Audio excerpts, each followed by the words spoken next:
అస్సలాముఅలైకుం ఇవాళ మటన్ బంగాళదుంప కూర చాలా టేస్టీగా ఎలా చేయాలో చెప్తాను. చాలా టేస్టీగా ఉండిద్ది. బంగాళదుంప కూర అండి. ఇవాళ ఉల్లిపాయలు అండి ఫ్రై అవుతున్నాయి.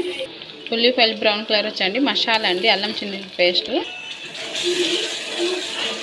మసాలా కూడా ఫ్రై అయిపోయిందండి. ఇప్పుడు మటన్ వేద్దాం.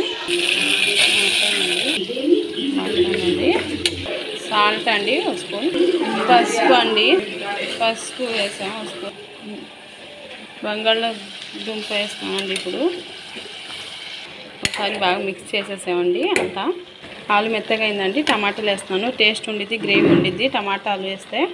కారం అండి, కొంచెం ఎక్కువ వేసుకునే వాళ్ళు వేసుకోండి. మేము తక్కువ తింటామని తక్కువ వేసుకుంటున్నాను. కారం ఉంటేనే టేస్ట్ ఎక్కువ. ఇది మటన్ కాబట్టి. కొత్తిమీర అండి. టేస్టీ కూర రెడీ అయిపోయిందండి. తినడం లేటు. మా ఛానల్ లైక్ అండ్ సబ్స్క్రైబ్ చేయండి. చాలా టేస్టీ కూర, మీరు కూడా ట్రై చేయండి ఒకసారి.